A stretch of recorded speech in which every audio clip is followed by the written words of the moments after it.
how did you encounter the French culture? My father was a tremendous Francophile. My mother was Italian, and so she too was very much enamored with French culture. And in middle school, they offered French. So I started taking French classes when I was a pre-teenager.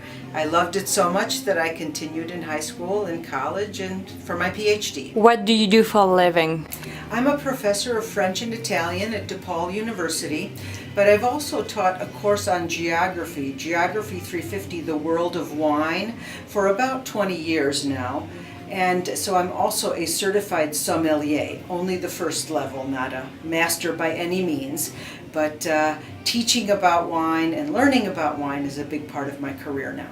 What is your implication with a la carte Chicago? They've asked me to say a few words at the reception since I work with wines as part of what I do. And the showing is going to be at 6 p.m. and I hope people can come because it's open to the public. What is, in your opinion, such a French habit? I would say the reverence for the dinner table. People, no matter what they're eating or drinking, taking their time while they eat, talking with the other people at the table with them. If they're eating by themselves, engaging with the people that pass by, enjoying themselves when they are at the table. That I wish were more common in other parts of the world because I find it probably one of the best ways to live. What are your favorite French food? And I have to say that there's a little pâtisserie in Caen, in Normandy, that made many years ago tranche de flan, which was absolutely outstanding, and tarte au citron. Did you ever study abroad? If yes, what did this experience taught you? I had the opportunity during my junior year in college to go to Caen in Normandy. I mentioned that pastry shop that I love so much.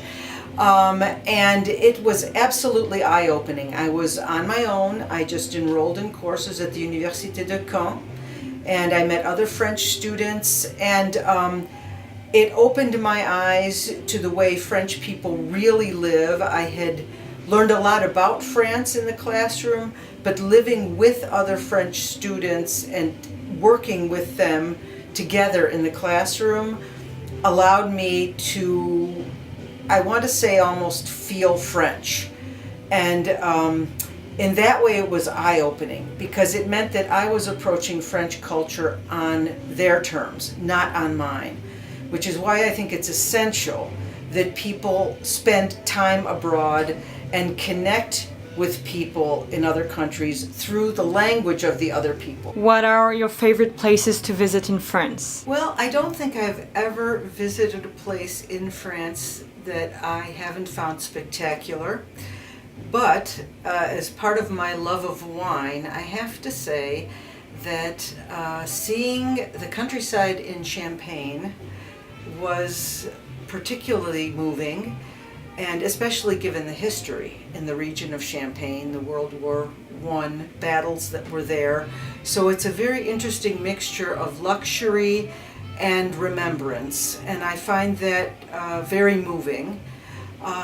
And I love going down into the Champagne caves. Are there new places in France you would love to visit? The Savoie. And I love mountains, somewhat ironic for someone who lives in Illinois, the prairie state. Maybe that's why I do love mountains, frankly.